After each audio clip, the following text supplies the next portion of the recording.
What is up, guys? Welcome back to another GeekaWhat video.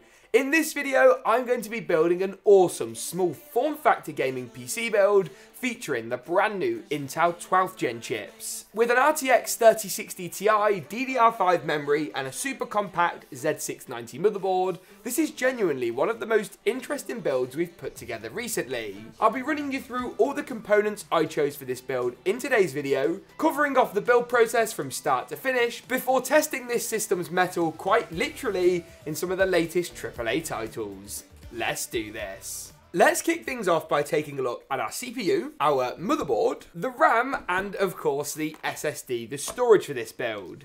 These are basically all of the components that we can go ahead and deal with now before actually having to worry about the case later on in this video. I've gone ahead and picked up the Asus ROG Z690i Gaming.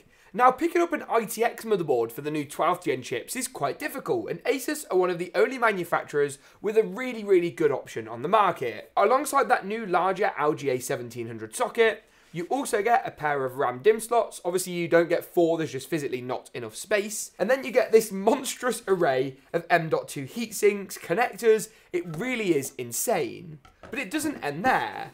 Diving into the box, and this thing is literally a whole wonderland of different goodies. Alongside your Wi-Fi antennas, which you'd expect to see in a build like this, you also get this little black box, which is relatively unassuming and most certainly shouldn't be, because when you open it up, you'll find yourself having a pair of USB-C kind of esque connectors, which actually match up with these two ports on the motherboard. You're then able to drop this on, a little something like this, and you gain yourself a pair of front panel connectors, 4 different SATA ports. You really do gain loads of extra ports and functionality to the motherboard that just weren't there before because there simply wasn't the space for it. So make sure you don't forget to go and grab these because they're quite an important addition. We're going to go ahead and install the CPU first of all and then do the SSD afterwards and the RAM after that. Now this LGA 1700 socket opens slightly differently to what you're probably used to from the last gen Intel chips. It kind of has like a gull-wing design and you will find yourself being a bit more restricted on this board due to all of the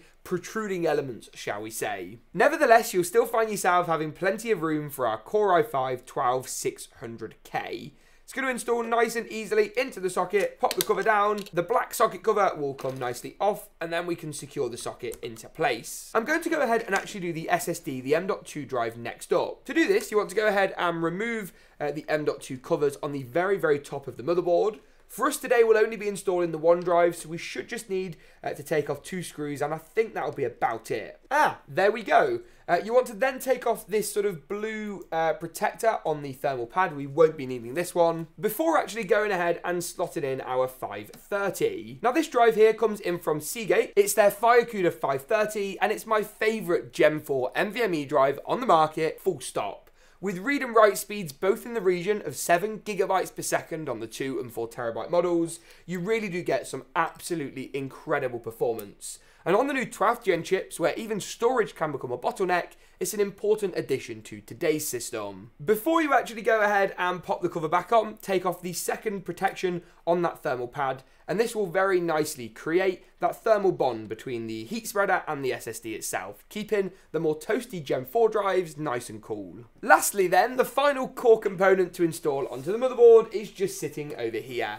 This is of course our RAM or our memory. I've gone for a 32GB kit of Corsair's Dominator Platinum. They very kindly sent this out for the Intel launch and even sent us over a chopping board to demonstrate this RAM's cutting edge performance. Very clever, Corsair. Your marketing, as always, is absolutely on point.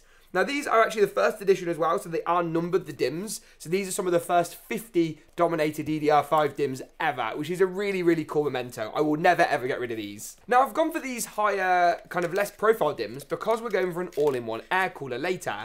That means we haven't got, in theory, any clearance issues around our processor that affects the RAM, so these will actually work really well today. Already, this is starting to look like a really chunky build. The fact that we're piling so much hardware into such a small form factor really is a little bit bonkers. Now, I said that that was the last thing we'd install into the motherboard, and I was kind of telling a bit of a lie, because I think actually it makes sense to start on the cooler now, while the board is much easier to access and outside of the case. What you want to go ahead and do is grab your specific LGA 1700 mounting hardware.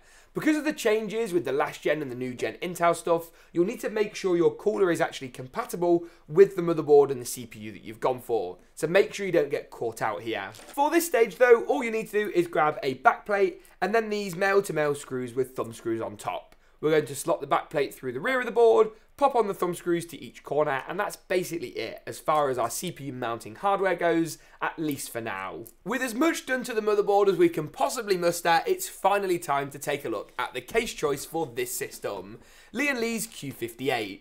Now this has been widely received as one of the best mini ITX cases ever, and I've got to say that I agree. If you watch some of our original build content with this, I was very strong in my praises for its design, its performance, its airflow. Aesthetically, it's great. Now, this is the white version of the case, which arguably doesn't fit quite as well with the sort of colour scheme that the motherboard and the GPU are in, which arguably is an acquired taste, and I can see why maybe a black case might aesthetically work a little bit better for this build, but we will see on that point. It would be fair to say that a mini ITX build definitely isn't for everybody. It can be harder to put together, but I like to think the Q58 does a good job of simplifying the process somewhat. The same steps sort of apply though as far as the build goes. You still want to start by removing as many of the case's side panels as you possibly can. For us today, that includes our top panel, and then it also includes both of these split doors. So you can take the top half off, the bottom half off, and you can do this for both sides of the chassis as well. You'll be seeing a few more cables floating around in this case than what you used to, but don't worry, I will be talking you through these as this video progresses. God, this one's a bit stiff. There we go, nicely done. Now, inside the case comes pre-installed is a PCIe riser cable. That's this black cable here, and it basically creates the link between the GPU and the motherboard, but allows for some distance in between. Let's kick things off by installing the motherboard into the case first of all. For this, you will want to lay the case down flat, and you'll then want to locate these 4 silver standoffs. So you can see we've got 4 standoffs just here.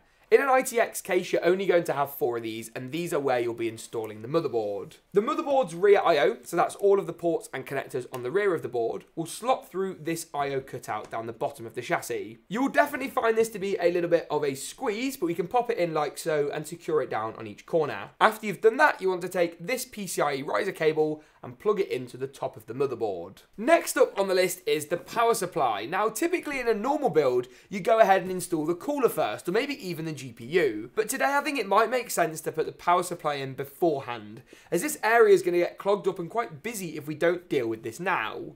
One advantage we will find though of having the power supply located here is that it should be nice and easy to run all of our cables without too much cable management. We haven't got to thread them to the other side of the case or do any funny business with them, so having the motherboard and PSU in the same chamber actually makes a lot of sense. For this system, I've gone slightly overkill, I will admit. I've gone for Cooler Master's V850 SFX. It's a really small power supply that will fit into our case around about here.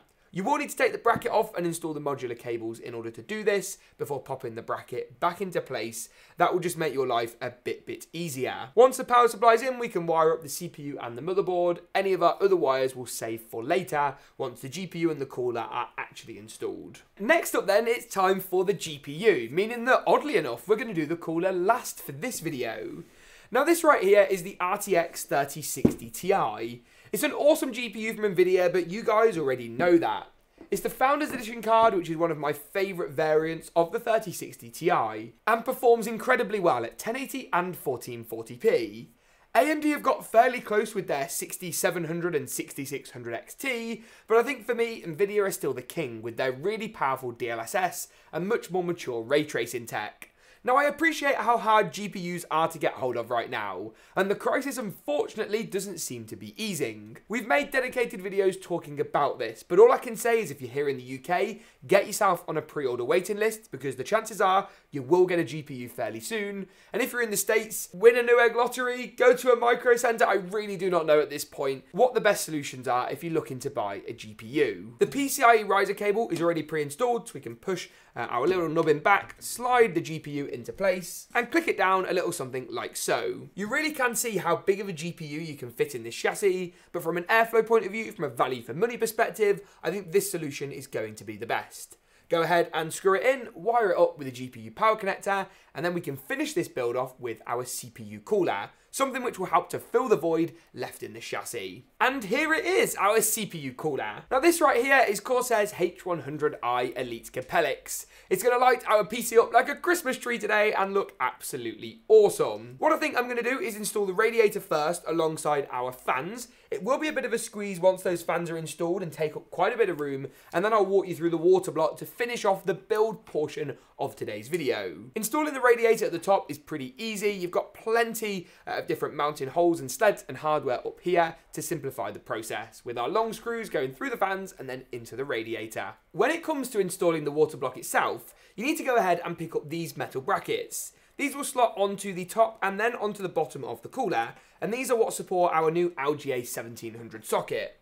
Remove the thumb screws we installed earlier, but leave the posts in place, add on a drop of thermal paste, and then fasten the cooler in. It really is that simple, and once we've done that, it's just a case of cable managing the system, and it's pretty much good to go. I'm excited to see just how well this PC performs, particularly as far as temperatures go, but before any of that, there's something we need to do, which is power it up and see how good it looks in an epic glam montage, as you guys are used to here on the channel. Make sure to get subscribed if you aren't already, but roll the montage.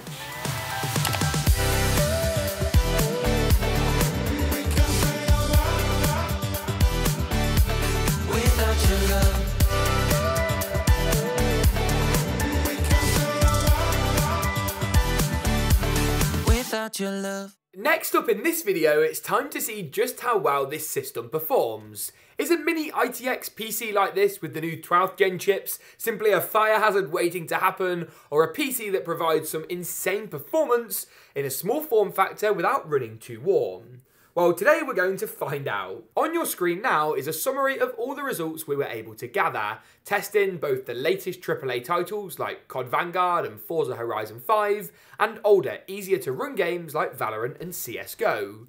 You'll also find some temperature information on your screen so you can take a look at just how hot our CPU and GPU are running. I'll be looking at each of these titles one by one with temperature and usage information on screen throughout, with both MSI Afterburner's Riva Tuner and Nvidia FrameView providing us with some nice monitoring detail. GTA 5 is the first of those focus titles. At 1440p high settings, we managed to achieve 144 frames per second on average, with 137 and 122 for the 90 and the 99th percentiles. It's a similarly positive story in Battlefield 2042. One of the latest releases to the market, we tested it out at 1440p with DLSS set to performance mode. This yielded us 95 frames per second on average, showing our small 3060 Ti system really packs some punch. But it doesn't end there. Call of Duty Vanguard is next up, and here we tested at 1440p high settings once again. But James, how are we going to get the frame rate if we're using such rigorous settings at high resolutions?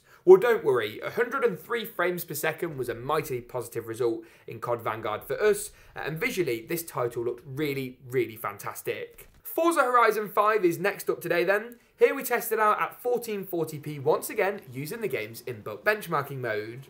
At ultra settings, we managed to get 95 frames per second on average, with 87 and 76 for the 90 and 99th percentile results, in a title where frame rates are arguably a lot less important. It's the first-person shooters where you need over 100 FPS, so to get nearly this in a racing game is mightily impressive. Moving on to Halo Infinite, another one of the new titles out on the market just in time for Christmas. Here we tested at 1440p medium settings this time round and got 92 frames per second on average. Not bad. Moving on to Apex Legends next, here we tested out at 1440p high settings and got 127 frames per second on average, with strong 90 and 99th percentile results in the region of 114 and 107. Moving on next up then to Valorant, here at 1440p high settings we got 270 frames per second. Wow. 244 and 212 for the 90 and 99th percentile results were all solid as well, so we got some really great results here, some fantastic performance numbers, and a really enjoyable gaming experience. Finally then, the last game we tested out today was a bit of Fortnite.